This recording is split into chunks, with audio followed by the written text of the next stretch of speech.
Good morning. I know people are still filtering through, but because we're webcasting, we're going to start on time. I'm Tanvi Madan, a fellow in the Foreign Policy Program at Brookings and director of the India project here at Brookings.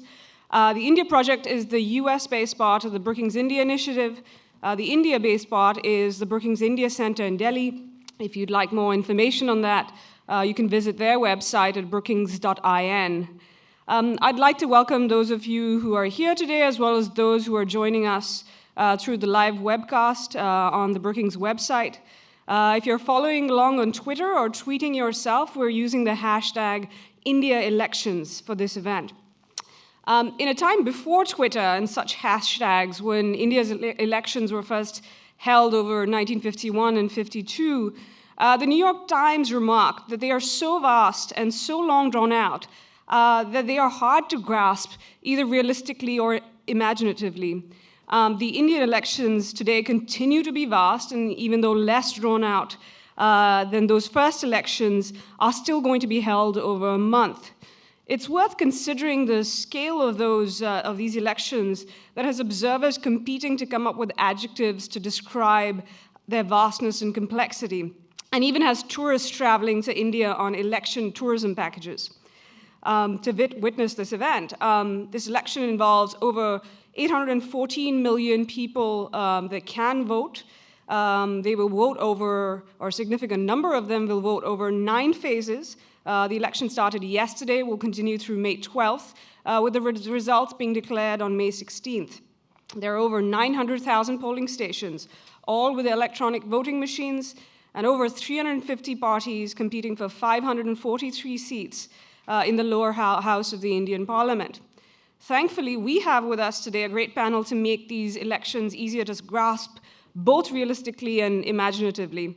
I won't elaborate on their impressive bios, which you already have, but in the order they'll speak, we have Sadanand Dhume, who's resident fellow at the American Enterprise Institute, Bruce Stokes, director of the Global Economic Program in the Pew Research Center's Global Attitudes Project, Milan Vaishnav, associate in the South Asia program at the Carnegie Endowment for International Peace next door, and Rick Rosso, Wadhwani Chair in U.S. India Policy Studies at the Center for Strategic and International Studies.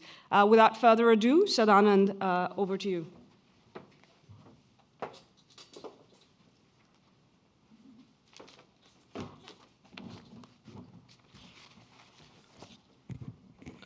Thanks very much, Tanvi, and thank you all of you for coming here. We've been doing this now over here, thanks to Tanvi's initiative. This is I think this is the 3rd one, and the first one was nearly a year ago, and it's been a really interesting journey. And so one of the things I thought I'd look at is what are all the things that many of us, myself included, have been getting wrong over the past year. But let me start off with what are the most likely predictions, just in a nutshell, without delving into details. There's a wide consensus among the most reliable polls that the BJP is heading for a historic victory in these elections. If you look at the CSDS numbers and you look at the upper limit of their prediction for the BJP alone, not the NDA, it has risen over the last 3 months marginally, and it is currently at about 218 seats for the BJP alone. The NDA, depending on which allies you count, gets to about 250 to around the 240 to 255 mark.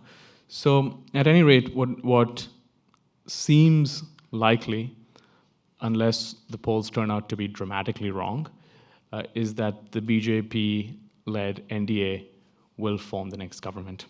So what I want to talk about is a few quick things, and my presentation is really going to focus on Narendra Modi because, frankly, he's been the central figure of this election.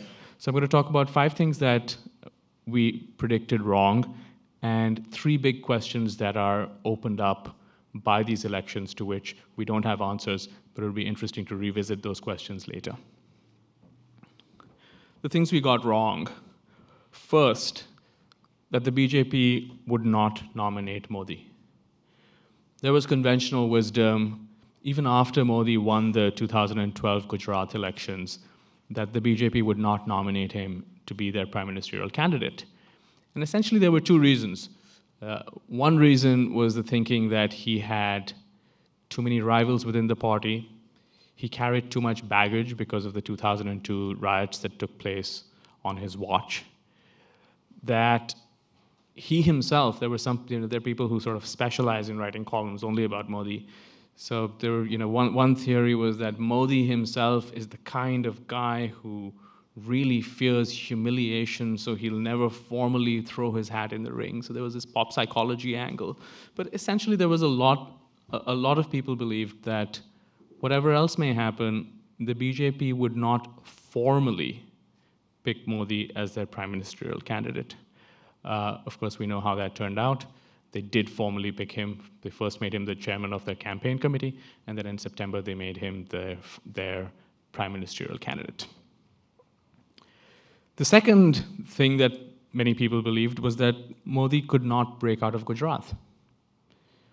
While yes, he's a big Gujarati leader and he's won 3 elections in Gujarat, but if you looked at Modi's record ahead of this, he had really not been that successful as a campaigner for the BJP outside of Gujarat. He was a popular campaigner in 2009, but the BJP did not do well in 2009. In fact, it did quite badly. He'd campaigned in Himachal Pradesh, he'd campaigned in Karnataka for the party. The party did not win, it lost in both those elections. So the idea that Modi was an untested figure outside of Gujarat, and we had good reason to believe that he would not be able to translate his appeal in Gujarat and his appeal among certain sections of the middle class and the media to a broader electorate was a second myth. Related to that was the idea that the caste arithmetic for the BJP would not add up, that Modi would not be seen broadly as what's known in India as an other backward caste in the Hindi heartland. And there was a lot riding on this because this is essentially 40 to 50% of the population. This is really, these are the voters who the BJP needs to add to its traditional upper caste constituency. And the logic here was that, well, yes, technically he belongs to what you'd call another backward caste. In Gujarat, he's not an upper caste person himself. However, first of all, he's never really talked about it. He's really been talked mostly about development.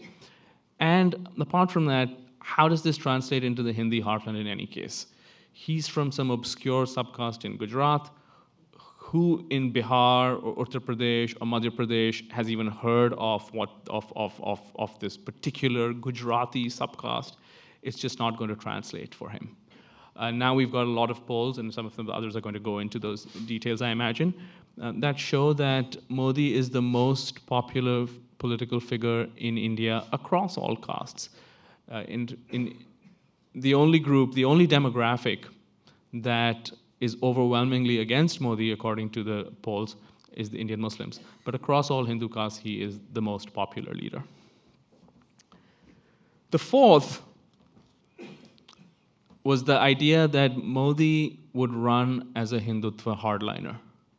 That was his ticket. If he did get the nomination, he would try to whip up emotions, bring back issues that had been put on the back burner by the party, and really try to drive this campaign by being the Modi of 2002, the guy we associate with a hardline Hindutva. I'm not saying everybody said that, but several people sort of believe that this is. In fact, he's campaigned almost entirely on the plank of development. What you notice when you look at his speeches is that he talks about infrastructure, he talks about jobs, he talks about inflation, and it's been a very smart strategy. You could argue, and some people do argue, that there is an implicit message, just the very fact that this is Modi running, that there is an implicit Hindutva message attached to this, and I think that would be accurate.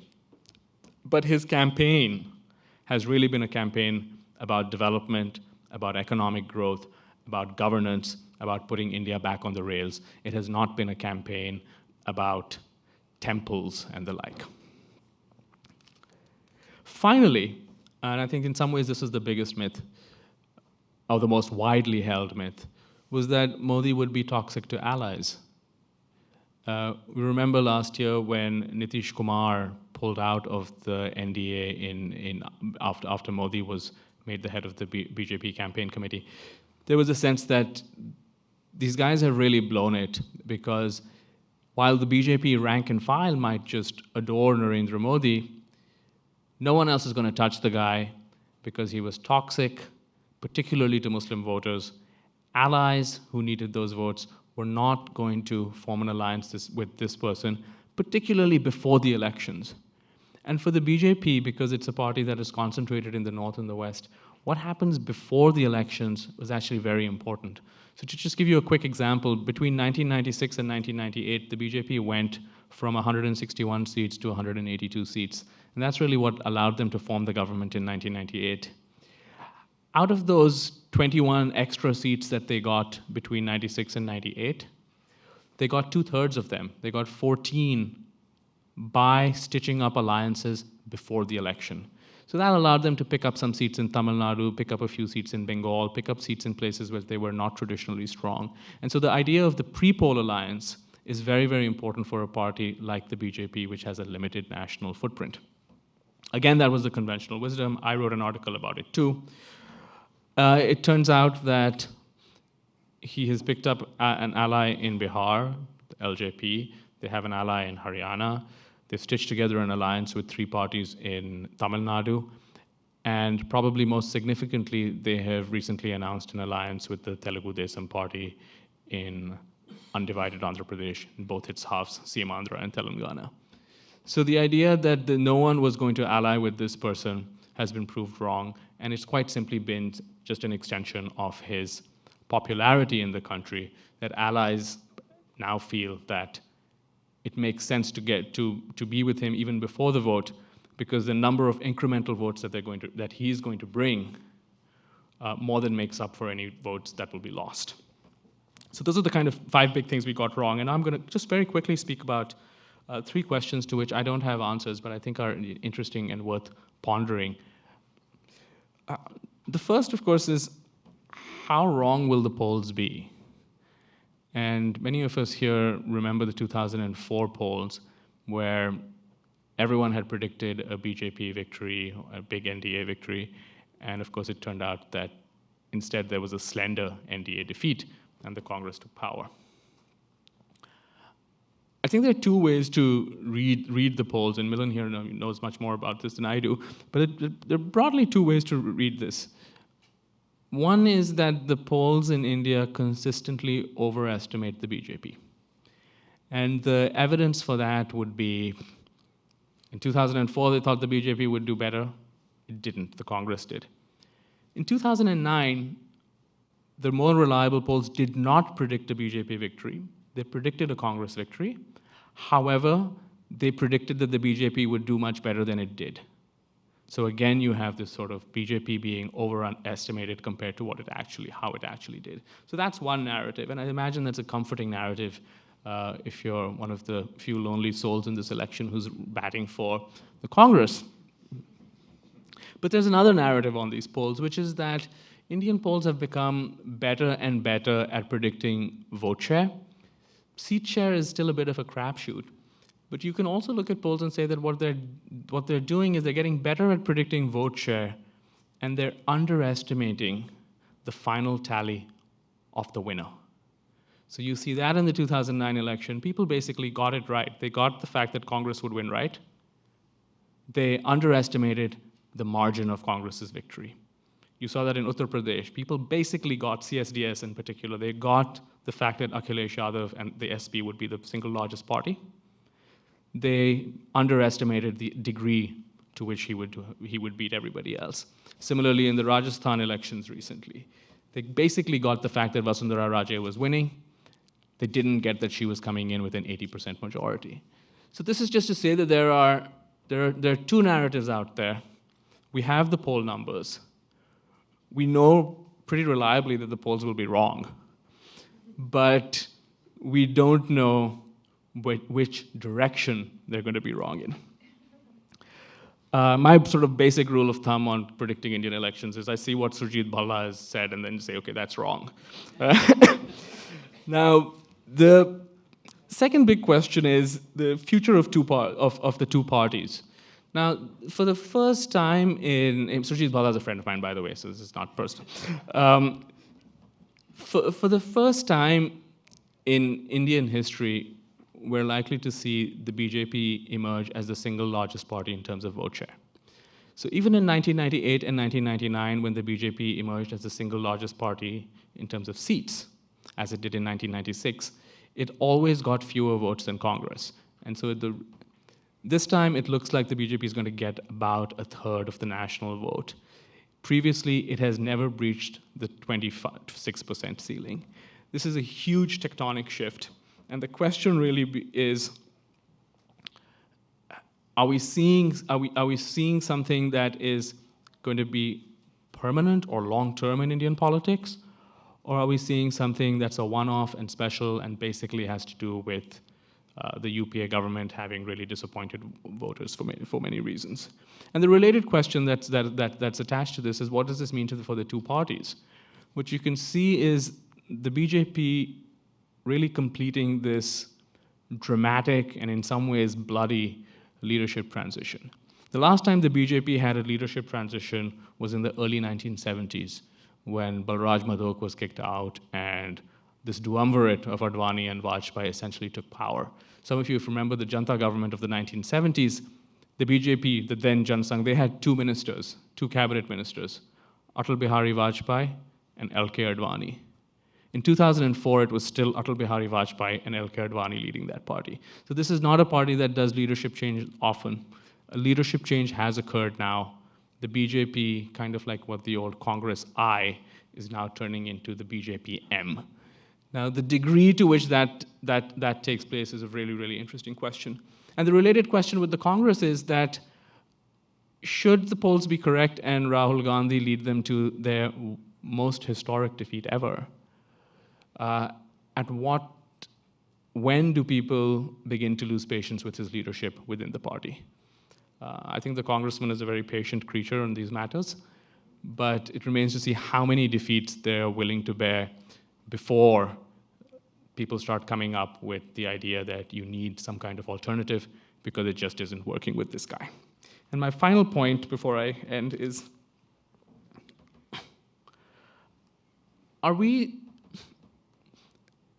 has the BJP basically pulled together a new social coalition? Have they done what they have long wanted to do, but have never really been able to do, and only managed to do it in passing in Uttar Pradesh in the mid to late 90s, which is to kind of create this consolidation of the so-called Hindu vote across castes. I think it's way too early to tell. I personally think, if I had to guess, that this is a one-off election that's being driven by very special factors, mostly the performance of the UPA. I don't think the next election you're going to be facing the similar set of factors, and I think what have long been well-known realities of Indian politics will reassert themselves. But I think that in this particular election, we may indeed be seeing something new and rather dramatic. Thank you.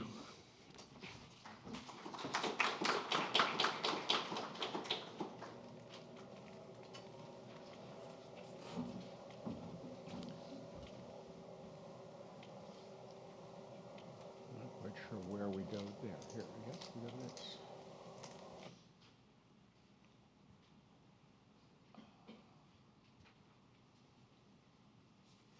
If I knew how to get this on the full screen, I would. But right here? Yeah, just okay. Here. Yeah. Here, right? Yep. There. Great. Perfect. Thank you. My name is Bruce Stokes. As I was introduced by Tanvi, and I'd like to thank her for inviting me. The Pew Research Center does polls all around the world, and we do an annual survey in India. This survey happened to come out, be done, and is released last week, right before the election. So we tried to focus the survey on the mood of the Indian electorate as they headed for the polls. What I'll be sharing with you is the mood on a series of economic and political issues.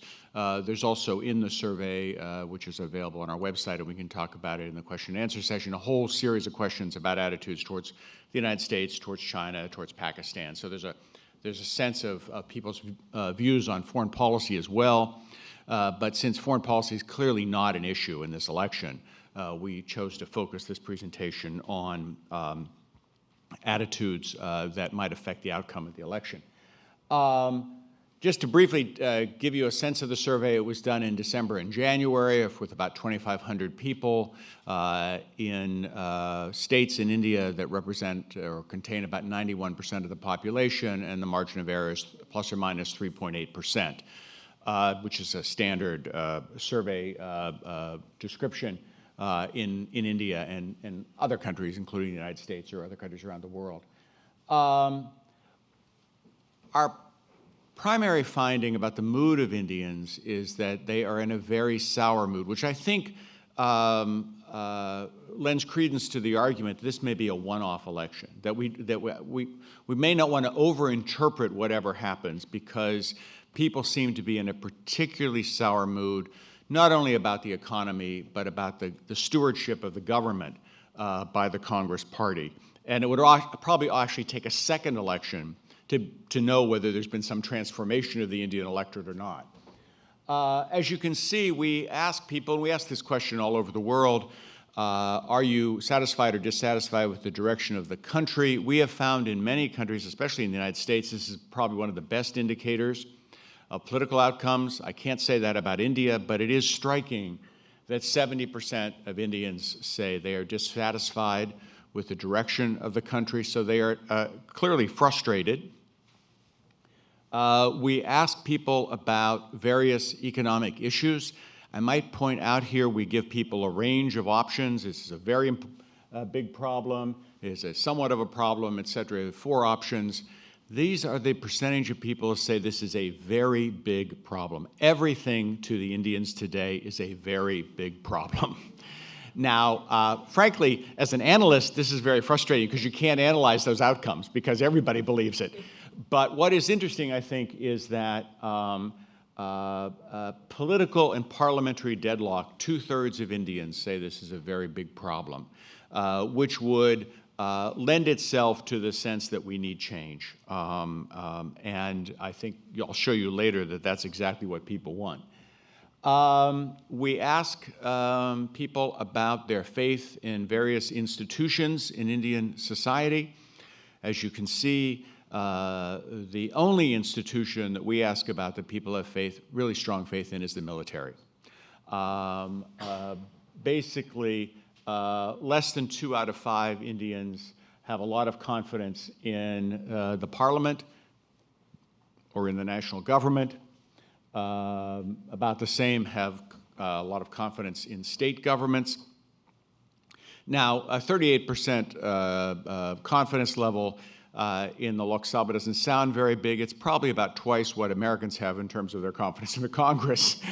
So things are all relative here, but clearly people are dissatisfied in India with the public institutions except the military, which again would lend itself to a desire for change. The one outlier statistic I would say in this survey is we asked people whether they thought the economy was doing good or bad, and 57% say the economy is doing good. That would seem to contradict the fact that they think there are so many economic problems, and they think the satisfaction of their direction of the country is the wrong direction. But answers to other questions suggest that this may be a reflection of hope over experience, because basically 6 out of 10 Indians believe the economy is going to get better over the next 12 months, and roughly the same proportion think their children will be better off than the current generation. Now, both of those are comparable numbers to what we see in other emerging markets. So people in emerging markets still have a belief in the future, including people in India have a belief in the future, despite the fact that the growth rate is about half of what it was at its peak. And so that may explain that people are not yet that frustrated with the current economy, but they do expect things to get better in the future. This creates a high bar, it seems, for whoever wins the election, that they had better deliver on the economy and do that relatively soon. So the mood of the electorate, at least from our survey, is pretty grim. We then ask people about the election. I might point out that unlike other surveys that have been done in India, our goal was not to predict how many seats the BJP or Congress might get in the Lok Sabha. Our goal was just to get a sense of whether people wanted change. Because our goal was different, we asked different questions. There are plenty of surveys out there that try to predict how many BJP seats there's going to be in Tamil Nadu, et cetera. That was not our goal. What we asked people was, who would you like to see lead the next coalition government?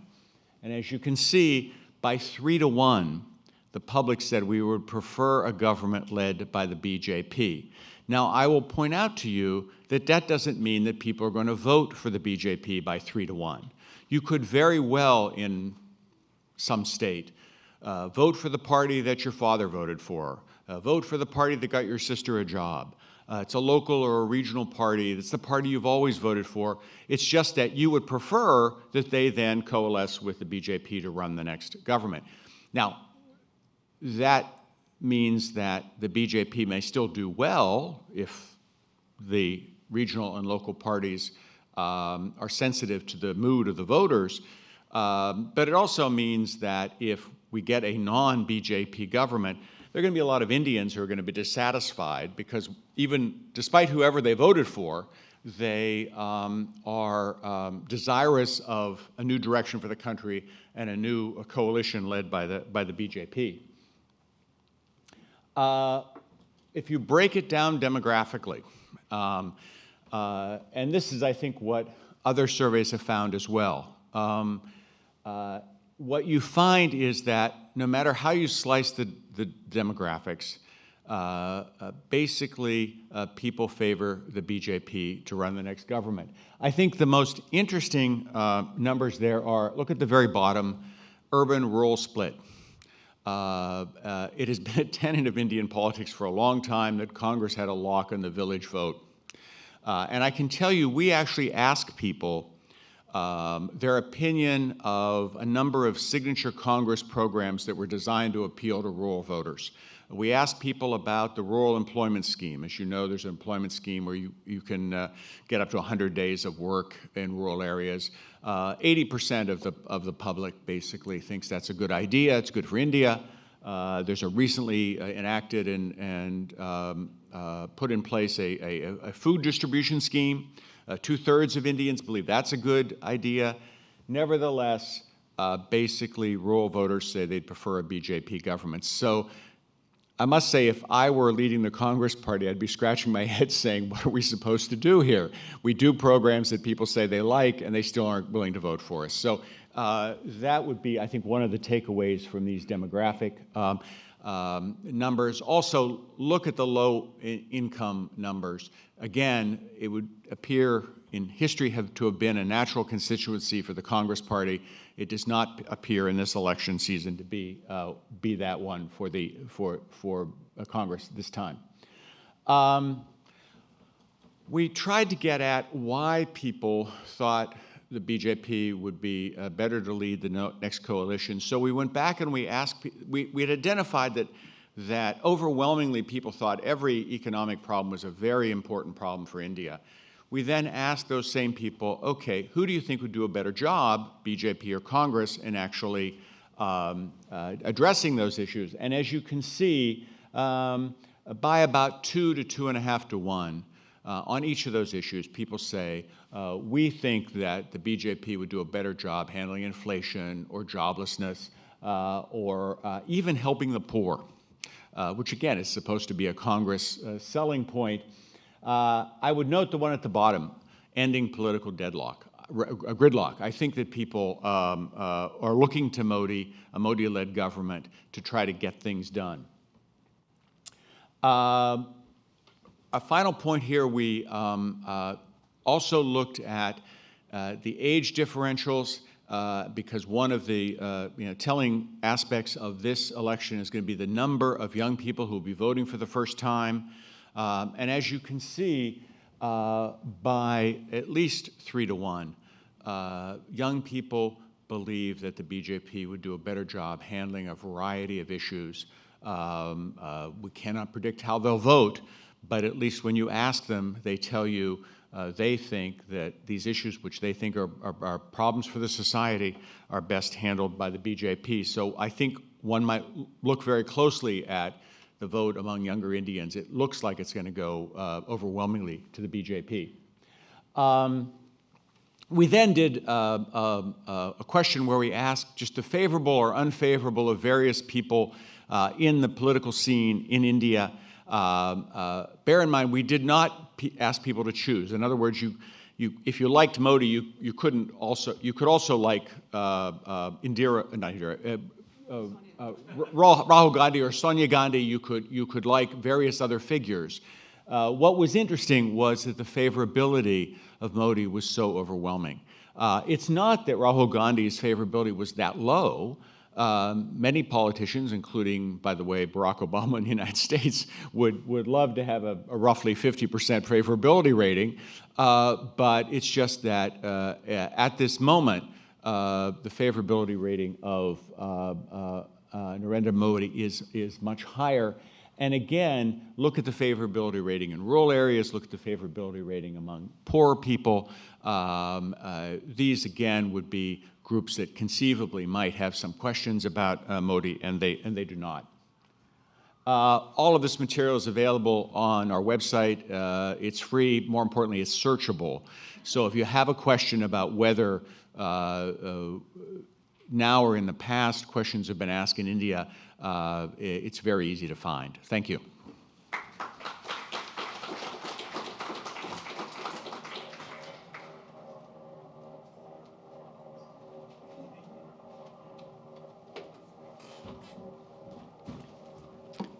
Thank you very much. Thanks, everyone, for coming. Thanks to Tanvi. It's been a pleasure to be part of this series. I think she has already told us that a post-election meeting is in the works, so you all have to show up again in another month or so. I'm going to try to do two things in the time that I have. The first is to briefly lay out what I think are the three kind of big election scenarios that we're looking at in terms of the coalition dynamics and the numbers. And then I want to step back and reflect on what we've learned over the past year. As Anand mentioned, we first had this session at Brookings over a year ago, where we raised a number of questions. And I think that we have a little bit more information today that we can bring to bear to actually answer some of those questions. So number one, I think Sadanand painted out the most likely scenario, which is that the BJP on its own would get around 200 seats, that together with its NDA allies, both old and new, that tally would go up to 230 plus. There's a range between 230 and some say as high as 250. Basically, the conventional wisdom is, given that clutch of seats going to the NDA, that they would not have much difficulty forming the next government, which would require 272 seats out of 543. That's the halfway mark. And forming that government with Narendra Modi as the next Prime Minister of India. And that seems to be where the polls are converging, and I think probably now the most likely scenario. The scenario number two is that the BJP significantly underperforms and basically is only able to reach the heights that it scaled in the mid-1990s, late 1990s, when it got around 180 seats. At that point, it may be difficult for the BJP to form the next government with Narendra Modi as its face, because in order to bridge that 100-seat, 90-seat gap, you would need a prime ministerial offering who would be seen as more palatable to a larger group of coalition allies, who would deem, in some sense, Narendra Modi to be too radioactive. And under that scenario, scenario number two, Modi would have to be pushed aside in favor of somebody who's seen as a more compromised candidate. So someone like an Arun Jaitley, someone like a Rajnath Singh, the president of the BJP. This is a difficult scenario to think through because what this would also entail is some level of disquiet or outright mutiny on the part of the rank and file of the BJP, who, if you remember, are really responsible for putting Narendra Modi at the top of the ticket. There were several senior leaders who had been angling for that spot, including L.K. Advani, who felt that it should be his, being the grand old man of the party, who were passed over. So I think that that's a scenario which becomes very difficult to understand, comprehend what the dynamics would be, whether or not the party leadership and the RSS and the Sangh Parivar would be able to push Modi to the side. But I think that's sort of scenario number 2 if they weren't able to get to the 200 figure. Then I think the least likely scenario, scenario number 3, is that the BJP massively underperforms and that the polls have truly gotten it wrong and that they were only able to get 160 or 170 seats, in which case, by definition, the UPA coalition and the regional parties would have done much better than predicted, and those two perhaps could come together and form essentially what would be an anti-BJP coalition. It would be a front that would have very little in common other than preventing the BJP from coming to power. Now, I think that's not likely for at least 2 reasons. One is, as I said, I don't think the BJP is probably going to underperform to that extent. Number 2, there have been several attempts in the past 12 months for regional parties to try to come together on a common platform, essentially to create a federal front, a third front, a united front. These incarnations have different names. They have not succeeded. It turns out that these parties have very little they can agree on. First and foremost, they have no agreement on who actually would be the face of this kind of ragtag group of parties. And one has to keep in mind that many of the parties that would have to come together to form this kind of third front coalition are bitter rivals with one another in their own states. So you would have to get parties who are out and out fighting one another in the state of Uttar Pradesh or in Andhra Pradesh to put those grievances aside and come together. So I think that the focus probably is on scenario 1. And what I'm going to do now is talk about, if that's true, on May 16th when we all wake up here and we see the results, how did this come to pass? And what does it mean about Indian politics? So in looking over our discussion last, I think it was February of 2014 or March, the one question we had at that time was, would the BJP be able to overcome its historic geographic and political boundaries? Would there be some kind of wave it could ride to transcend some of these limitations it's experienced in the past? Was this possible? And I think there was a note of skepticism because the consensus was that the ground was not particularly fertile for a Hindutva or Hindu nationalist wave to occur, that India in some sense had moved on beyond that period, the very volatile period of the 1990s. So the big question was, could there be a wave that was based not on identity or communal considerations, but a wave that would be built around something else? So in comes Narendra Modi, again, sort of catapulted to the front of the line. And so the hypothesis was that this man would lead a governance, economic development, economic growth wave across India. Of course, it's fair to say there was a great deal of skepticism about this project, right? In a sense, it had never really been done quite in this way before. It appears as though the skeptics may have been wrong. The BJP, forget about seat totals. I think Sadanand is right. The polls have gotten much better about predicting vote share. The BJP is projected on its own to get at least a third of the All India vote. The best it's ever done is around 26% in the late 1990s. Last time around, it was only able to marshal 19% of the vote. So this is historic in terms of the BJP's performance. We have seen large vote swings virtually in all 4 corners of the country, both in its traditional strongholds of the West, states like Gujarat, Madhya Pradesh, Rajasthan, in the North, in the Hindi heartland states of UP and Bihar, where the BJP is allegedly seeing vote swings of up to 20, 25%. They are gaining ground in the eastern states of Bengal, Orissa, as well as in the south, a place where the BJP has really struggled outside of the state of Karnataka to really connect with voters. Now, can we connect this wave to issues of governance of development? I think that we can. Both the Pew survey as well as a survey that I was a part of, run by the Lok Foundation, found that the number one issue on Indian voters' minds when you ask them, what are you thinking about as you cast your ballot this year, is the economy. It's growth, it's inflation, and it's corruption. Now, corruption, you can argue, is it an economic issue, is it a governance issue? I think it's frankly both. The second is very interesting. Outlook magazine did an analysis of 68 speeches Narendra Modi has given on the campaign trail, where they found that there were 500 mentions of the word development and 0 mentions of the word Hindu. Now, whether or not Modi in his heart has changed, whether or not he's moved away from his RSS, Hindu right bona fides, is a separate matter. The fact is the campaign in the national theater has been about governance and development. The second question we had is, the role of the regional parties. In July 2013, the polls were suggesting a hung parliament, that essentially you would have a third UPA, a third NDA, a third regional parties, and the continued rise and influence of regional parties would be one of the defining characteristics of this election. Because remember, one of the cardinal facts about India's electoral system today is this growth, right, of regional parties. Since 1989, there's been no single-party majority government. We have been in an era of coalition government in which regional parties play a very important role. But if you look more closely at the data, what you see is that the regional party rise has slowed. Over the past 5 election cycles, the non-Congress, non-BJP share of the vote has been around 50%. Okay, so it's increasing marginally up to 53% in 2009.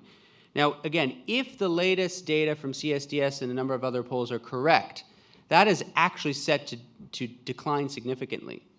The BJP and the Congress together could get almost 58 to 60% of the all India vote, which means that the regional parties would go down almost 10% from 50% to 40%, which is quite a reversal. Think about 2 parties in that context. One is the BSP of Mayawati, which had aspirations to be a national party, which had started in Uttar Pradesh and extended outwards in that area around UP, Haryana, Delhi, Punjab. We've seen a shrinking of Mayawati. Many of those votes have either gone to the Aam Aadmi Party or they've gone to the BJP. The left. One of the very interesting stories in Indian politics, which doesn't get much attention, is the decline of the attractiveness of left parties. One would think in an era of crony capitalism, of inequality, of poverty which is going down but still very high, the left would have appeal. On a nationwide basis, that doesn't appear to be the case. So this linear narrative of the rise of regional parties, I think, needs to be revisited. The third is on alliances. Now, Sadanand touched upon this, and I just want to emphasize it because I think it's an interesting point. One of the big questions we had a year ago was what shape would alliances take? Traditionally, it has been the Congress, not the BJP, which has been much more successful, much more crafty in terms of forming coalitions. Although a lot of attention, a lot of ink has been spilled on this idea that it was the BJP's sort of tone-deaf campaign around India shining, which is what was responsible for its devastating loss in 2004, I think we now have pretty well can do away with that myth. Because it's clear that really was about coalition dynamics, that the UPA was able to construct a coalition, they bet on the right horses, and the BJP lost partners and they picked the wrong horses. And so Congress has had this reputation of being better at alliance formation and having a larger pool with which it can construct alliances because of its quote-unquote secular credentials, right? Because of its there's no one issue about the Congress that necessarily alienates regional parties. There was great doubt, therefore, about the ease with which the BJP, especially a Modi-led BJP, could construct an alliance. Yet it has been Modi and the BJP, if you look at the last several months, which have constructed some of the most intriguing and interesting alliances, not the Congress. The Congress has seen one party after another jump ship. The left jumped ship in 2008. then the Trinamool Congress of Mamata Banerjee jumped ship, then the DMK of Tamil Nadu jumped ship. They have not been able to replace those allies. The BJP, on the other hand, has formed an alliance in Bihar, the Lok Jan Shakti Party of Ramvilas Paswan. They formed a grand alliance of very small Tamil parties, but together, when you add that to the BJP vote, it's a substantial number of votes, if not seats. And just yesterday, day before, an alliance has been tied up with the TDP in Andhra Pradesh. So this is a reversal of the way things used to be, which is that it was the Congress that was the one that was able to put these alliances together, not the BJP. Fourth is this issue that national elections in India are not really national. They are essentially a sum or an aggregate of state election results. And so one of the defining characteristics has not just been the rise of regional parties, but it's really the rise of states as the primary venues for political contestation, even in national elections. And so national elections have been sort of a sum of disparate state electoral verdicts. Now, the latest election projections are, by any measure, a reversal of this trend. This is probably the most presidential election India has seen in at least 3 decades. The pro-BJP vote swings that we see in Bihar, UP, Andhra Pradesh, Tamil Nadu, Orissa, these are not based on the sudden strength of the party apparatus in these areas. They are not necessarily based on the emergence of strong BJP leaders. I think there is a strong case to be made that there's an interaction effect going on between the candidacy of Narendra Modi and the deep-seated disenchantment people feel over the economy. And those two things are coming together. Now, with anything having to do with Indian politics, one has to insert a number of caveats. This is not uniformly true. Okay, so if you look at the state of Karnataka, for instance, regional issues do seem to matter. The BJP had run a quite poorly run government there, which was thrown out in May 2013. It is still struggling to catch up, although it seems to be pulling neck and neck with the Congress in the most recent polls. Congress still remains strong in the state of Kerala and the northeastern state of Assam, which went to polls yesterday. So there are some outliers. But I think that the overall picture is one which complicates the narratives of the national and the state. Let me just end here with a word about the urban voter. One of the big questions we had a year ago was, in the wake of the rise of the Aam Aadmi Party, wither the urban voter, how would the two national parties start to cater to this urban voter? Because we have two very different Indias. We have a rural India, which cares about handouts, which cares about caste, which cares about clientelism and patronage. We have an urban India, which cares about social mobility, economic growth, and so on and so forth, not these parochial concerns. And I think there's been a blurring of those lines. I think that we've seen rural India, which increasingly has urban characteristics and urban sentiments. If you look at preferences among voters for the BJP in Congress, they are identical in rural and in urban, very close. They prefer the BJP to the Congress, as Bruce has just shown. If you ask the issues that they care about, the economy still predominates in both rural and urban. And it's really the variation across states. It's the differences between Bihar and Kerala that seem to matter much more than the urban-rural dimensions or splits between the two. I think this is because of hugely transformative changes going on that we're just beginning to understand, the role of technology, the role of migration. And lastly, I think one of the most important developments in contemporary Indian politics, which is the transformative role that economic growth has had, and the way in which, even for the rural poor, this has led to a revolution of sort of rising expectations which have not been seen to have been adequately met by the incumbent government. I'll stop there. Thanks.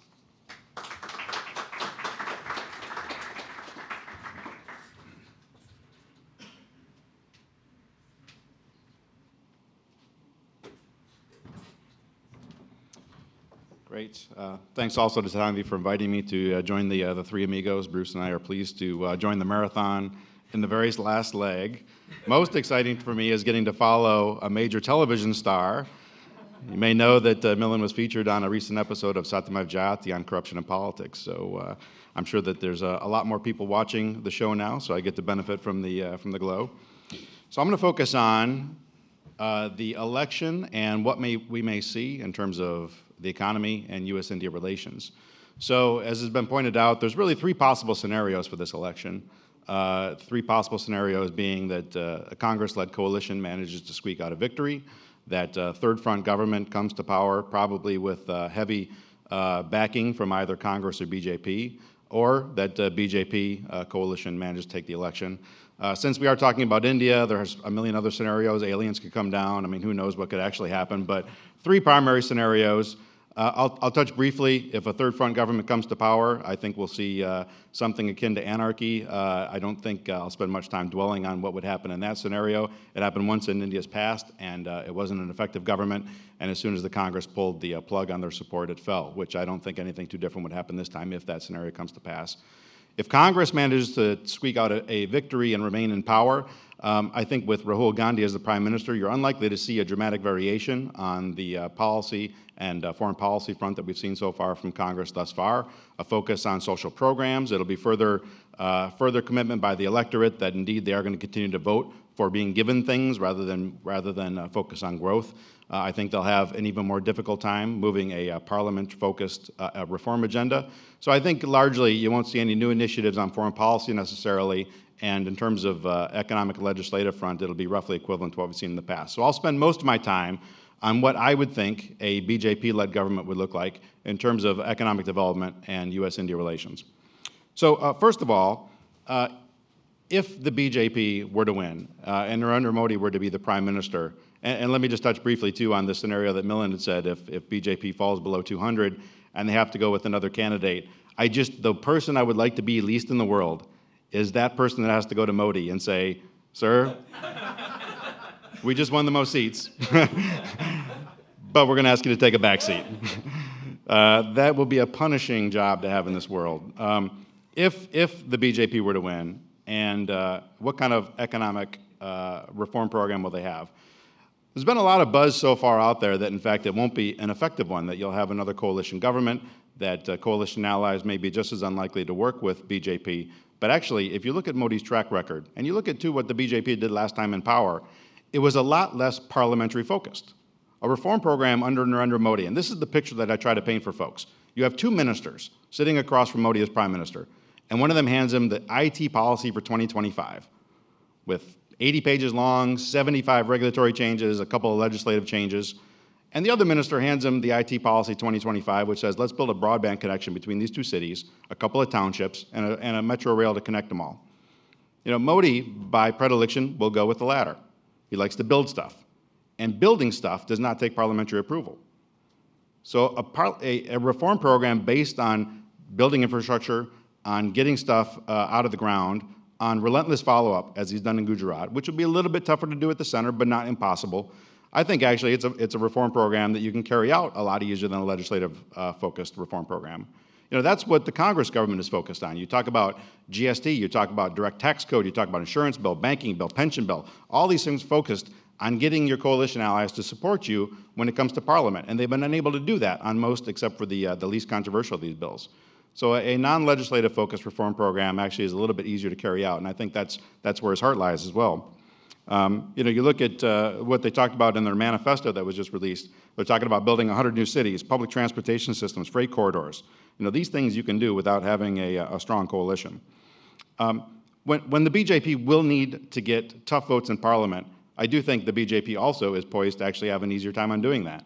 You know, there's one key thing that has been brought up subtly during the conversation so far, which is that the BJP is not actually a national party. It's strong in a bunch of really big states, but there's a lot of states where it's not strong. And so actually, you know, I think a little bit counter to what Milind had said, you know, I think the BJP all throughout, you know, the last 20 years has had a better time, a much stronger ability to work with coalition allies during that entire period. They did bet wrong, you know, and so in 2004, the coalition allies really suffered a bigger hit than they did, particularly the Telugu Desam Party, which went from 29 seats down to 5. That's almost equivalent to the seats that BJP lost in that election. But you know, the BJP, you know, when they try to get a vote in Parliament, and you look at who a lot of their coalition support will come from, if it's the Telugu Desam Party in Andhra Pradesh, if it's AIADMK, if it's Trinamool Congress, They don't view BJP as a threat in their home state. Congress, when they try to get a vote, and right now, you look at who makes up the UPA and the external support. You've got BSP, SP, a lot of these large parties where Congress is either the number one or number two threat in state elections there. And what do these parties care about? What does the Samajwadi Party care about? UP or Delhi? UP. Nobody would argue that. And if you spent 6 days of the week battling it out tooth and nail on small electoral issues in the state, and then you come to Delhi and you say, hey, Mayawati, let's forget what we did there. Let's get vote on this bill that we care about a lot. It's not that easy. But the BJP is not encumbered by the fact that they spent 6 days of the week battling these regional parties. They can come there and have a relevant discussion about let's pass this bill, and then these regional parties don't have to worry about sharing whatever glow comes afterwards with the BJP. In the instances where BJP does have coalition allies, in states where the BJP itself is relevant, Shiv Sena, the Akali Dal, they actually have maintained stronger relations. I think you'd have to say that there's very few parties that Congress can count on its hand to be as tight with BJP. And there's fractures, there's fissures there. Not to say they don't exist at all, but the BJP and how it's been able to manage relations with the Shiv Sena, with the Akali Dal, and others throughout this period has been pretty strong compared to how Congress has done so. I mean, with Congress, who would you put in that category as a committed ally through thick and thin? NCP, probably nobody else. And even NCP, I think over the last 2 years, Ajit Pawar has been clearly trying to make some space. I mean, they've been flirting, although I don't think it was terribly serious with looking at the NDA and things. So even their strongest ally occasionally makes noises that they're not happy, that they're willing to look elsewhere. So BJP, less focused on parliamentary, but even when they need parliamentary, I think the makeup and how they're established with the coalition makes it a little bit easier for them to actually do parliamentary changes if needed. So you've got a government that's going to focus on building stuff. Now, in looking at U.S. India relations, I'm personally a proponent that business has been the foundation of relationship going back 20 years and will continue to be so. We've had some terrific peaks in terms of the nuclear deal, in terms of big defense deals, but trade and investment continue to go up to infinity, and indeed, it has continued to rise. So I look at this through the economic lens first and foremost. There's a danger in what I see as a Narendra Modi economic plan. Danger is probably too strong a word, but when you look at U.S.-India economic relations under this program, if Modi is going to spend time and energy exclusively on building stuff, American companies have not shown interest in taking the risks of building stuff in India.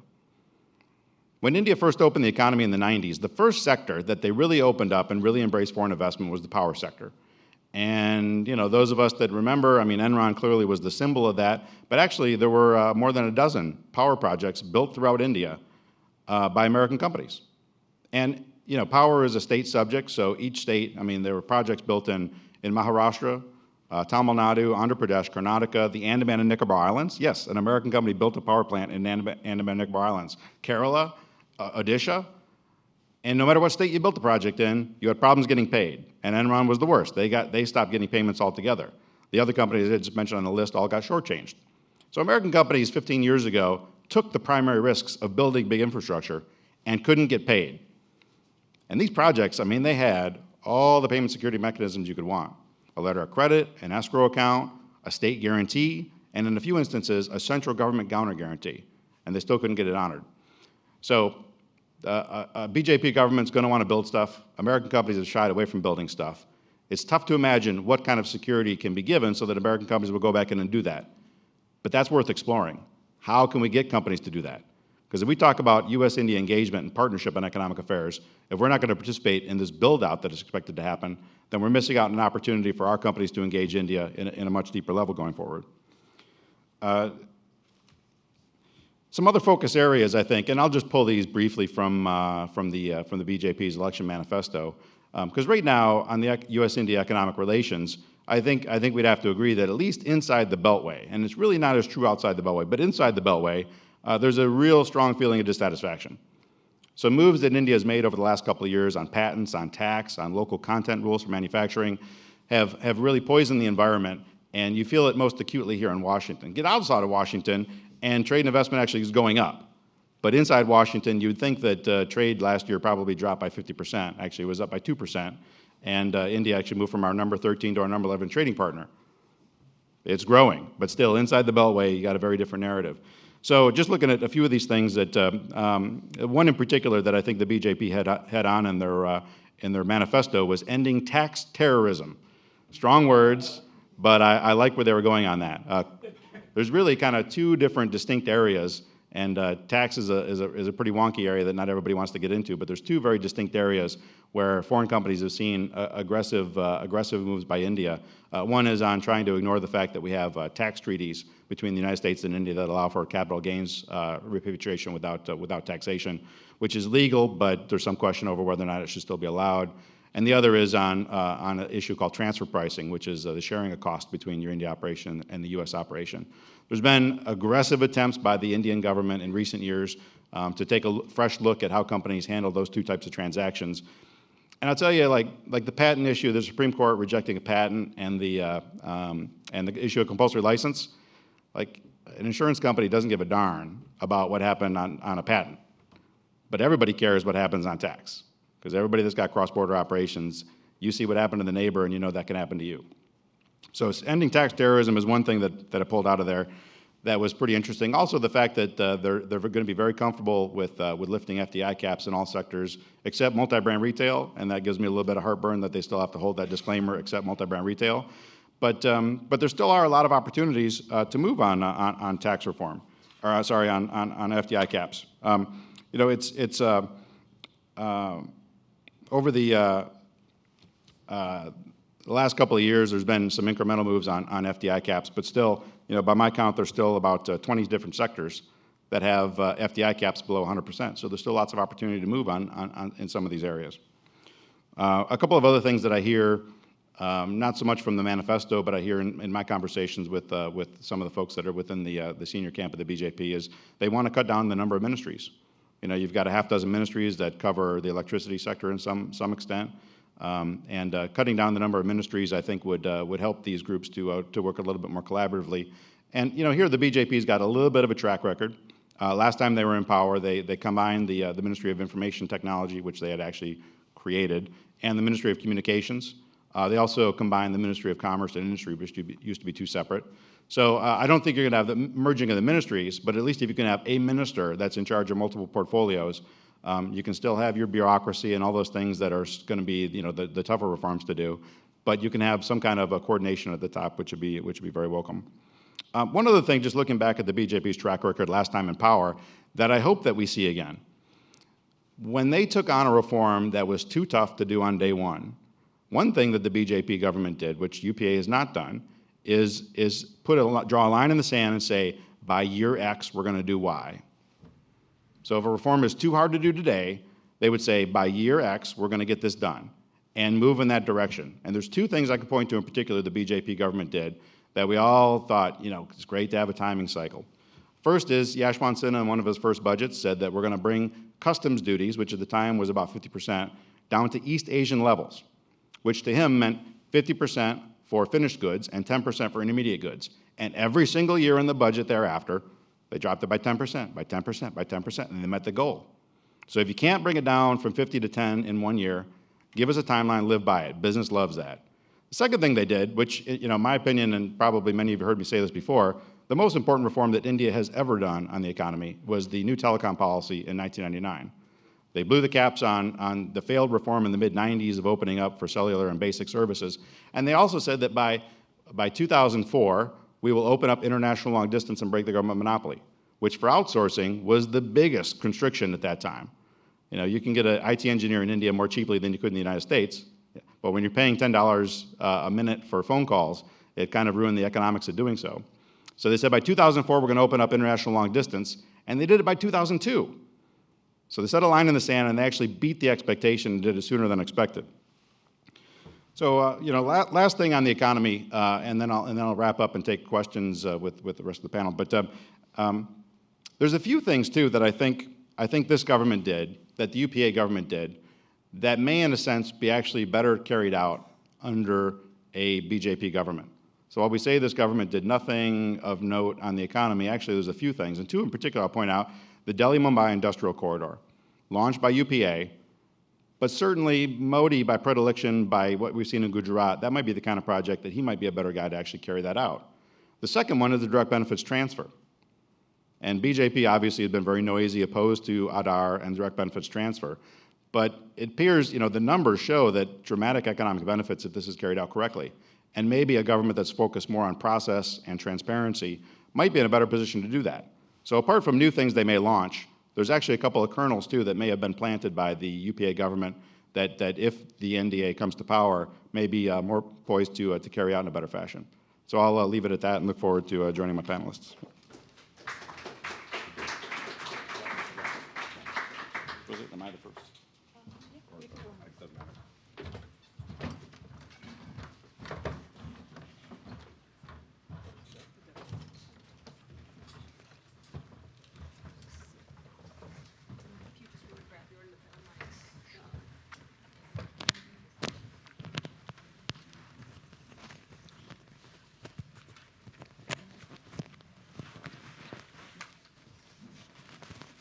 Too close? Good. Yeah.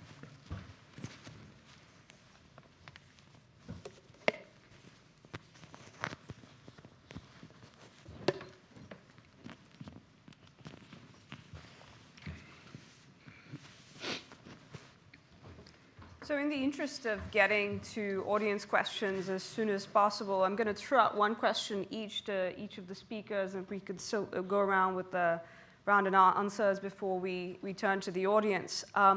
Bruce, why is polling in India so hard?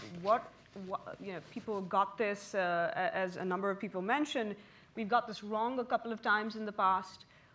Why is it hard? What are we likely to look back in a month and say we got wrong this time? Well, I think it's not just India where polling is difficult and has made huge mistakes in the past. We do remember some of those mistakes in the United States as well. I do think that events close to the election can change people's mood and change their direction. There is the pool of tradition that can move people in, even though they might in their heart say we'd like a change, but at the end of the day they go into the voting booth and it's my family tradition to vote for this other party, so I do that. And frankly, polling is limited by what people tell you, and so you ask them a question, and they give you an answer. And it's not the pollster's choice to say, well, gee, that seems, the answer you just gave me contradicts what you just told me 2 seconds ago on something else. And we have to understand that people are infinitely capable of holding mutually contradictory opinions or emotions at the same time. And we don't really know which of those emotions might guide their vote in the moment they actually have to cast the ballot. That said and done, my sense is, at least from our survey and the other Indian surveys I've seen, is it would appear that Indians want to change. And a return of the Congress Party is not a change. So I think it would be even more shocking than the last time when the polls suggested that the BJP would get reelected and they didn't, that it would be even more shocking if Congress were somehow able to pull this out of the hat at this point. Well, not quite shocking, but surprising that some of the people and parties that we talked about, say a year ago, but even 6 months ago, or a few months ago, are no longer talked about in the same terms. So, a couple of questions. What happened to personalities, politicians like Nitish Kumar, and a party like the Aam Aadmi Party? Are we likely to see it make a difference at all? And the second question is, average voter turnout was about 58% last time. Yesterday, in the phase of polling, we saw an average of about 75%. Is this basically suggesting what Bruce's polls are showing, that this is a vote for change, people are coming out because this is anything but Congress vote? Great questions, all. Let me start with the last one. I mean, I do think that we're likely to see turnout increase for a couple of reasons. One is, I think that the electoral machinery, frankly, has just gotten better. The Election Commission of India, the awareness drives it's launched, has done a much better job of bringing people into the net and getting on the roll. So that's a mechanical, logistical issue. Number two, I think Indians, just like those of us sitting in this room, recognize that the stakes are very high in this election, and that it's a vote for change, and that there is a need for a course correction in India at this time, and that they want to go out and express themselves. And I think the third is, the Aam Aadmi Party, for all of its many flaws, which we can get into, or perceived flaws, has done one thing, beginning with the Anna Hazare anti-corruption movement, which is bringing people back into the political realm who had essentially exited the system, who weren't interested in doing much in terms of participation in rallies or in voting or so on and so forth. And so I think whether or not they end up voting for the op, and it seems like the op's electoral fortunes are actually on the decline, at least for these elections, I think those people, that base has been newly energized. On the other regional players that we thought might matter, I think some of them still are very relevant. So if you think about, the optimistic BJP projection of getting 230 or 240, you would still likely need one of the major players to still flip your way. So the shorthand is, you need one of the three ladies in Indian politics, Mayawati, Mamta, or Jayalalitha, to come your way. I think of those three, the latter, Jayalalitha, is probably the most likely to come, and I think maybe the least complicated arrangement with Modi, given that they have a personal equation. And sorry, your first question was on the Congress. It was Nitish Kumar, kind of what happened to Nitish those Kumar parties. was quite interesting because he was, in many ways, I think people were projecting to be a major player. And he's turned out to be not much of one this time around. The polls show that the breakup of the NDA alliance in the state of Bihar has been politically very damaging for Nitish Kumar, that the BJP has really seen a surge. Having said that, the voters of Bihar still seem to be suggesting that if state elections were held today, they would still prefer Nitish Kumar to be the chief minister, although the margins that he's been experiencing are coming down. So one of the big questions on the table is, if the BJP does as well as they're expected to do in the Lok Sabha elections, will that cut into Nitish Kumar's electoral fortunes? And one of the knocks on him, and I'll end here, is that many of the ministers of his government, which came from the BJP, were the ones, rightly or wrongly, had the best reputations for being good people who could govern, people who knew their brief, people who knew their portfolios, and those people are now gone. And so in some ways, he's had to reinvent the wheel. Rick, a couple of questions for you.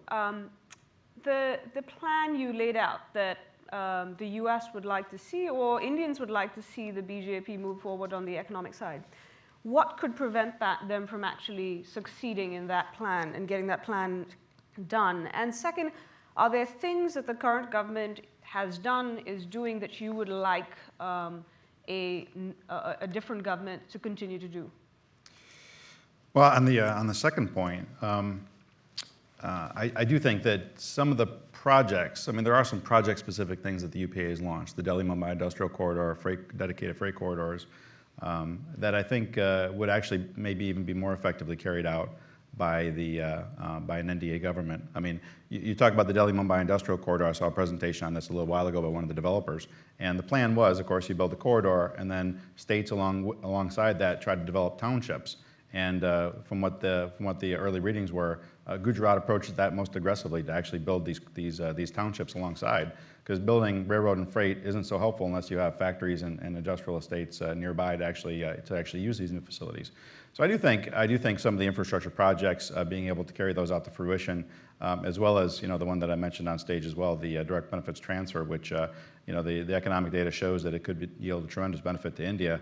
But the implementation is going to be very difficult. So Modi's reputation as being a hard charger on that front, as somebody that presses people to get stuff done and pass files and things like that, could actually make sure that this is carried out very effectively. The one that I didn't mention that I think UPA did some great work on too was trying to reduce fuel subsidies. This is something that during the BJP's last innings in office they'd also attempted to do on dismantling the administrative price mechanism, but hadn't really made too much headway on it during that period. Now that the seal's been broken by a government that you think would ordinarily be a little bit less interested in reducing subsidies, that may give them some momentum to do so. So those are some of the on the downside. Anything that this government attempts to do, will be carried out at the end of the day at the state level. Infrastructure development. It's not writing your name on a reform that opens up a new sector of the economy and companies can just go. This plan of action that I think he's going to be gravitating towards on building stuff is going to be hinged upon actually happening at the state level.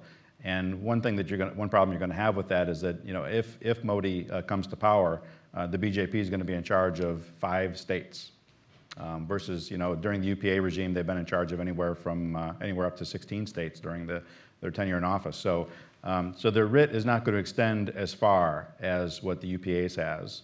So that's probably the biggest obstacle.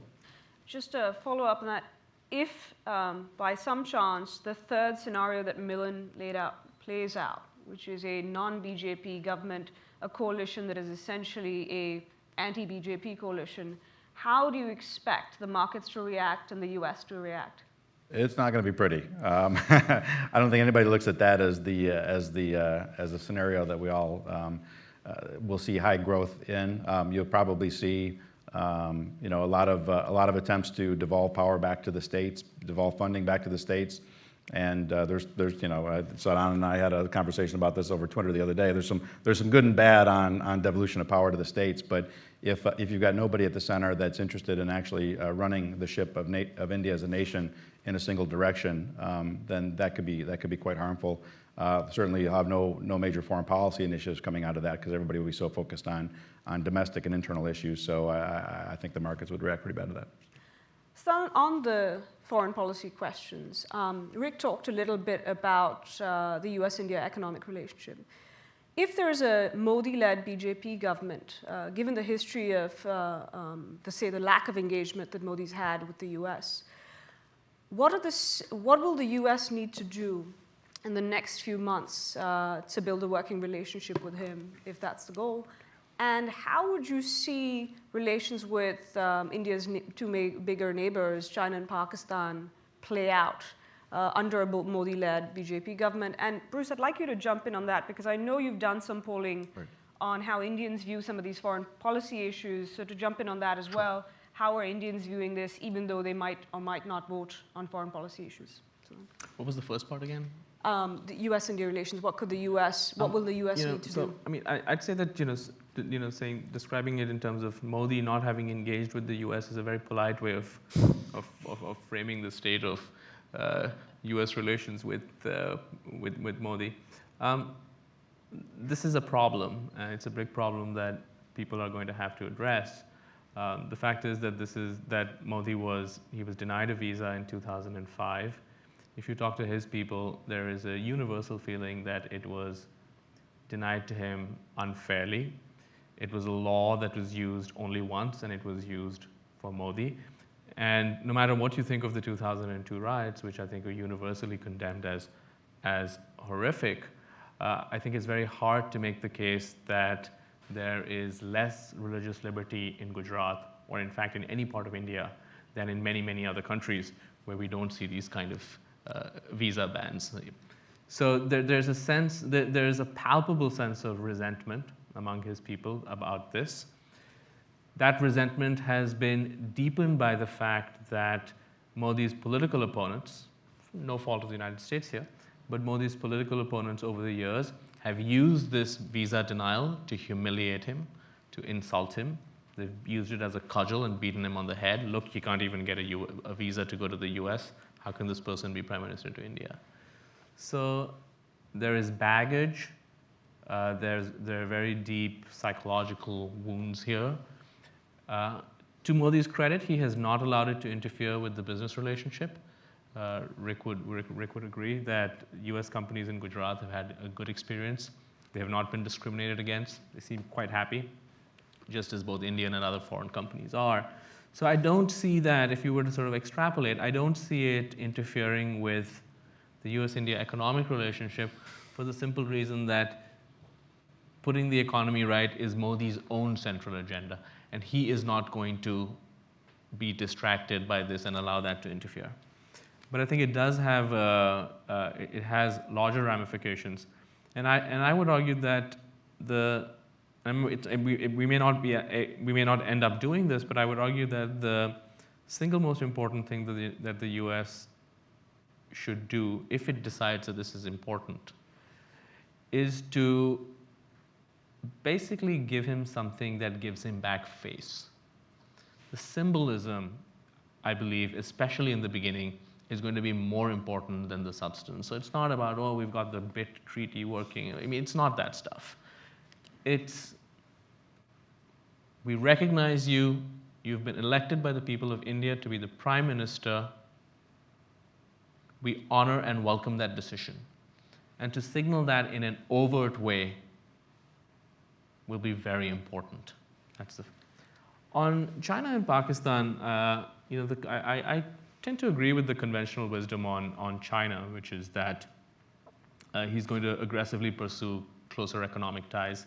He's visited China. He's spoken about having a close economic relationship with the Chinese, but at the same time be quite tough on border issues. And that's just, comes down to his speeches, his personality, the kind of people he's surrounded himself with. So I think that you're going to see an India that continues. I mean, I don't see that policy changing dramatically, but I do think that you're going to see a tougher posture and stuff like border intrusions. Pakistan is really the big question mark. That's what we don't know. And there are two views, and I think they're both equally convincing to me. One, of course, is the old Nixon to China cliche, which is that, well, look, here's the guy. He's the hardliner. He's the person who has all the hawks behind him. If anyone can reach out to Pakistan, it's Modi. And then the precedent over there, of course, is that Vajpayee made several initiatives with the Pakistanis. The other side of it is that, if you're a little bit more pessimistic, is that many people in India have over the years begun to view Modi essentially as development man. Right? So if you look at all the polls, or if you look at even anecdotal evidence, people are voting for him because they think that their kids are going to have a better life. Inflation is not going to rise as rapidly. He's going to build infrastructure. He's going to get young people jobs. It's these kinds of things. But if you, my sense from both Pakistan and Bangladesh is that, as it is among Indian Muslims, frankly, if you look at it, is that he is overwhelmingly viewed through the prism of 2002. It's not a value judgment whether this is right or wrong, but it's just a fact that what they will be seeing is, in their mind, is the butcher of 2002 is coming to power in India. How will radical groups respond to this? What is this going to do to the LET? What is this going to do with elements within the ISI who have a history of fomenting these kinds of troubles? We don't know the answer to that. And we also don't know how would a Modi-led government respond if there is another severe provocation of the sort we saw in Mumbai. And I imagine that it would be very difficult. I actually think it would be difficult for any Indian government of any party to take that kind of provocation, but I think it would be particularly difficult for someone whose entire political personality is built on being strong and decisive to take that kind of provocation. Bruce?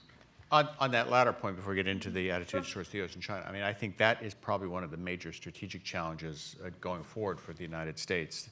The message had already been, at least from elites, Indian elites to American elites, at least my experience has been, we did it once. We forwent the opportunity to retaliate against Pakistan. We don't expect us to do that twice. And I think that that may be an issue that we all would have to deal with if there's a provocation. In terms of attitudes towards the U.S., our survey shows that even though we were in the field as the Khobragadi affair played out, still over half the Indian population, 56%, have a favorable view of the U.S. there would not appear to have been any measurable impact of the Khobragadi affair on the view of the average Indian, not the elite Indian, not the officials or the pundits or whatever. So in terms of U.S.-Indian relationship, I think that the public is still very favorably disposed towards the U.S. Overwhelmingly, they would like to improve relations with the U.S. This is in contrast to their attitudes towards China, and it does seem to me the narrative now coming out of India, I was just there last week, is that yes, Modi would try to improve relations with China. He can obviously, if he's the prime minister, do whatever he wants to. The public is more interested in other issues. But the public, when you ask them, is very clear. They want to improve relations with the United States, not improve relations with China. They don't trust China. They fear the Chinese military buildup. They fear Chinese territorial ambitions.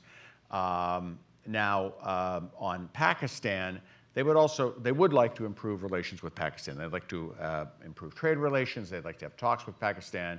They'd like to resolve the Kashmir issue.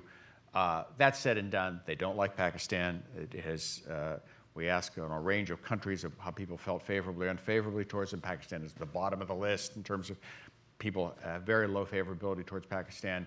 And they do see Pakistan as the principal external challenge to India. So people are a bit of two minds about Pakistan.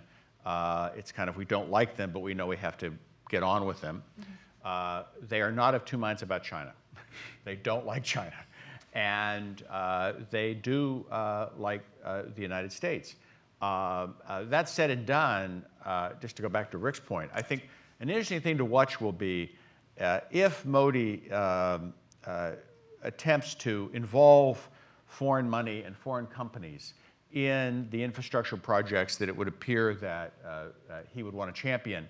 I think the country to watch is Japan, because we bring baggage with us when we come to these issues. One is the baggage of not having good experiences in the past. The other is we tend to bring with us a whole range of issues that we want to address at the same time as we're dealing with you on this issue. So we want to deal with on pharmaceuticals, we want to deal on this, we want to deal on that. The Japanese approach to a number of countries, not just India, has been, let's just do business. We'll provide you the financing, we have the expertise. And I do think that it'll be interesting to see whether the US gets its nose out of joint because there is a lot of foreign involvement in the infrastructure buildup in India over the next 4 or 5 years, and the US does not get what it would consider to be its fair share of that business, and whether the Japanese are the ones who tend to who end up coming in kind of by the side door and doing a lot of that because they're willing to do business in a more accommodating way than maybe the United States is. I think just that'll bear watching. We're going to do a quick round of audience Q&A. If you could raise your hands if you have a question, and please identify yourself. If you could wait for the mic, identify yourself and your affiliation. Could you keep it short if possible? And if there's a particular person you're directing your question to, please identify that as well. Don. Hi, I'm Donald Camp. We've heard a lot, understandably, about Narendra Modi this morning, and some talk about this being a one-off election. My question then is about the other standard bearer, and what does anyone on the panel who wants to comment think about the future of Rahul and perhaps his sister in future elections, or are we seeing this sputtering end of the Nehru-Gandhi dynasty? I'd love to jump Sure. in. Let's take a question over there at the back. Fair enough. Hi, my name is Shaheen. I'm a student in Mount Holyoke. Quick question. What do you think explains the rise of Narendra Modi? And I think this question is especially pertinent after the assumptions laid out by Sadanand. So Narendra Modi is obviously not a very likely candidate, given 2002 is not very far back in history. It wasn't, I guess, utterly possible that he would rise as the prime ministerial candidate. So I'm just wondering, what do you think accounts for his sudden, is what I would call, rise? Thank you. There's a question over there as well at the back. Hi, I'm Sandeep. I have a question about development in Gujarat. And my concern about development in India is, as I've gone there over the last 10 years, is it's just like there's no trees around, and it's maybe getting richer, but it's not, doesn't feel very comfortable to even breathe in some of the cities. And I was curious how environmentally friendly Gujarat's development has been or not been, and generally if Modi was to take charge, what his, if he does have any stands on kind of environmental issues are. Question over there and right at the back, and then we'll go to the panel. Sant Gupta, our relationship between US and India is largely talked about in terms of economics. When do you think America will begin to look at India with respect? And when do you think, and what should India do to see the coverage of India in the academia and in the think tanks with some level of equality and not the colonial mindset? Final question over here.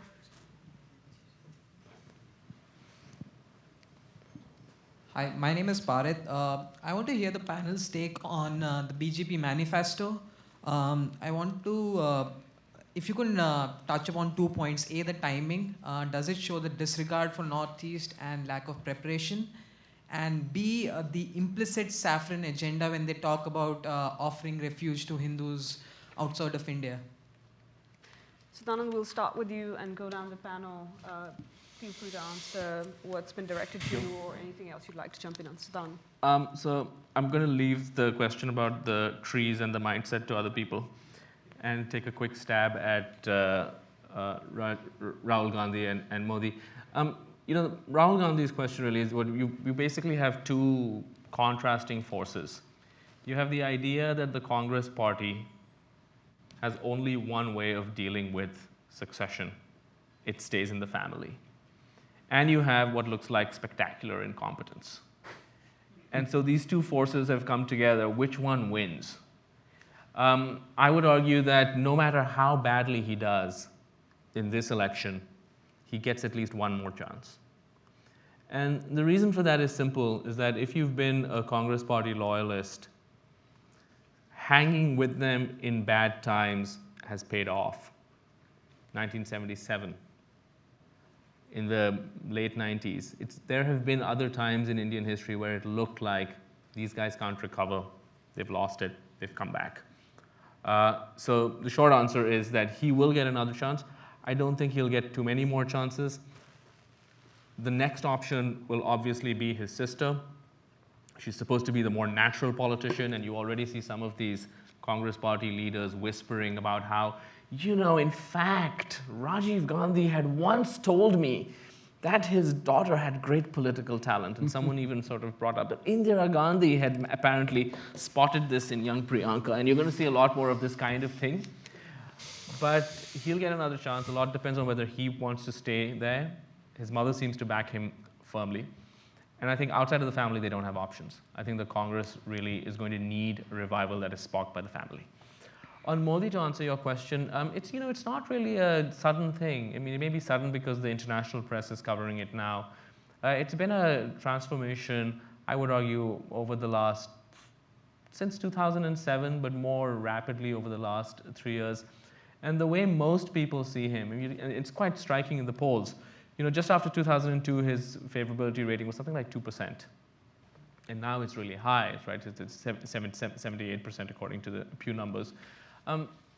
People don't like him because of the riots. That's what that shows. They like him despite the riots. And the things that they like about him are really in his own biography and his story. This is a person who's risen from very humble origins. He used to sell tea on a railway platform. And that's a sort of, to rise from that to almost become prime minister is a very dramatic and very empowering story for many people. He's widely seen as clean or incorruptible. He's seen as extremely hardworking.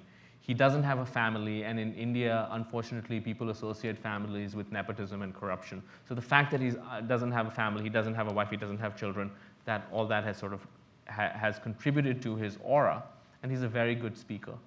So all of these things together have helped him. But the thing that has probably helped him the most is that his strengths, which is that he's seen as decisive, and he's seen as clean, are precisely the biggest weaknesses of the UPA government. So as you see Manmohan Singh's graph decline, you see the rise of Modi. On the BJP manifesto, which has just come out yesterday, basically as the first voters in India were going to the polls in the Northeast, I'm not sure that I would read anything specifically with regard to Northeastern voters. I think that there was a larger dynamic at work, which is, the way I think about manifestos is, in and of themselves, I'm not sure how useful they are, because they're not binding in any way. The average person probably doesn't take a look at them. But they're useful in trying to suss out the balance of power within political parties and what the status of those powers are. And I think that there was an internal tussle going on between the old guard and between the people who are close to Modi about what would be in it. And I think what we've seen is that Modi has essentially come out on top if you look at the broad scope. And one way of thinking about this is, yes, the saffron agenda of the RSS and the VHP is in there in various parts. You can find it on Ram Temple, you can find it on Uniform Civil Code, you can find it on cow slaughter, you can find it on Article 370 on Jammu and Kashmir and various things. However, what we forget is, all of that used to be the entirety of the manifesto for the BJP. Now Ram Temple is on the next to last page or the last page. And so what we don't know, but we are trying to read the tea leaves, is that the relative emphasis on those issues is likely to be lower this time around because the mandate will be an economic one if Modi comes to power. But how Modi or people around him are going to placate these constituencies remains to be seen. And clearly, it's not going to be easy because coming out with this manifesto and coming up with a resolution wasn't that easy.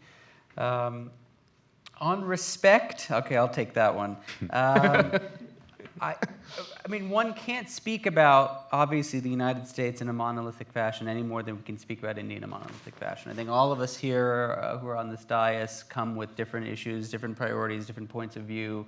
And I'd like to think all of us treat India with a fair amount of respect and admiration, frankly, for the country, with all of us have some links one way or another to. So I think if you look at the way in which the U.S.-India relationship has changed, yes, economics has been leading it, but it has become far more than that. It has become about higher education. It's become about science and technology. It's become about strategic issues, diplomatic issues, nuclear issues, military-to-military issues, a whole range of things. I think perhaps what you're getting at is a tendency of Americans to look at this relationship in a very transactional way, which is, what have you done for me lately, a sort of tit for tat, which I do think is something that is worth guarding against. I wouldn't say that the Indians themselves are completely not transactional in any way. It's not just a one-sided issue. I do wish that sometimes people who speak on the U.S.-India relationship would have a longer-term view, would have a broader view. But I do think that there's a multiplicity of voices and not any single narrative on this issue. On the respect issue, and clearly the question was, your feeling is that Americans in particular don't give India the kind of respect it deserves. I can tell you our survey asked that question, and 63% of Indians think that the world at large doesn't give India the respect it deserves. Now, we haven't asked that question in every country, but where we have asked it, like China, people also think they don't get as much respect as they deserve. It may be a more widely shared perspective, especially by emerging countries who want to be seen more strongly than maybe they are right now. Our survey shows this year that only 47% of Americans have a favorable view of India, so that's not very good. It's certainly lower than Japan. It's lower than European countries. It's higher than China, which, relatively speaking, is probably good. I would agree with Milan. I mean, I think there's, at least among elites, there's a transactional sense of the relationship with India in the last few years. And frankly, from an American elite perspective, those transactions have not turned out the way we wanted them to, even in foreign policy or in economics. And people can cite you the cases in point and why Indians they perceive have let down the United States. My sense is, in general, the American public, the public that we surveyed, and only 47% have a favorable view of India, are more concerned about the competition from India. They may be more concerned about the fact that India is far away and they don't understand it, and so they don't feel that kind of cultural affinity to it. But I would remind people, and it's something that I think we all need to remind ourselves, our survey, our most recent survey of Asian Americans in the United States showed that Indian Americans are the richest and best educated immigrants we have ever had in our history. So in fact, they have been a boon to the American society. And that we currently have in the United States 2 governors of Indian extraction, both of them Republicans and both of them from the South. And I can tell you as a child of the 60s, if you had said to me that we would, in my lifetime, have 2 Indian American governors and they'd be Republicans from the South, I would have told you this is never going to happen. So I do think that actually the way we have interacted with India may belie both the concern about not getting respect and even the favorability of India if you ask people directly about India. Instead of respect, I'll change the word to attention. And a quick rule of thumb is we give the most attention to countries that we may go to war with or that may go to war with us. And India fits somewhere between that wide range. So what role is there for countries that are in that? For me, I think it grows as the trade relationship grows, as economic relations grow, including defense trade, possibly nuclear trade. Once that hits an unavoidable number, then things will kind of fall in the wayside. Some of these small problems and everything. Briefly on environmental issues too. I mean, you did notice a few references in the BJP's manifesto that they wanted to do things like encourage public transportation and such. Narendra Modi in Gujarat has spent some time and energy in developing some shiny new projects, particularly along the lines of solar energy usage in the state. It's still a small part of the mix. India is a small economy, roughly, in comparison to its population.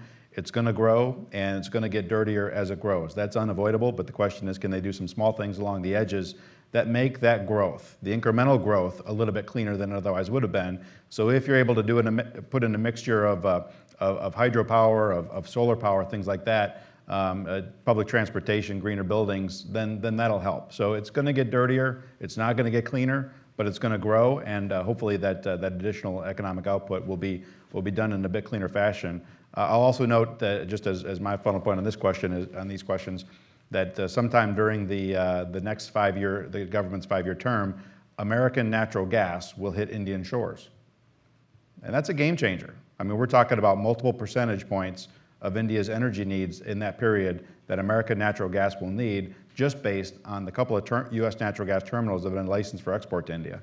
And that, you expect that more terminals are going to be licensed. India probably will not be an FTA partner in the next 5 years, but at least as individual terminals are licensed for export, and those terminals are outfitted for export rather than import, that more of that will land on India. So there is an opportunity for America to actually play a big role, not incrementally on a couple solar projects here and there, but natural gas, which is cleaner than most of India's current fuel sources. And I might add that 53% of the Indian public in our survey say they're worried about global climate change. That's higher than the concern in China. It's higher than the concern in the United States, both of whom are ahead of India in terms of emitters of carbon. So an interesting test for the next government would be, can it take that obvious concern of the public about climate change and translate it into leadership in 2015, when the UN has its next major conference on climate change, so that the perception of India as a foot dragger is not sustained, but in fact, India is seen as a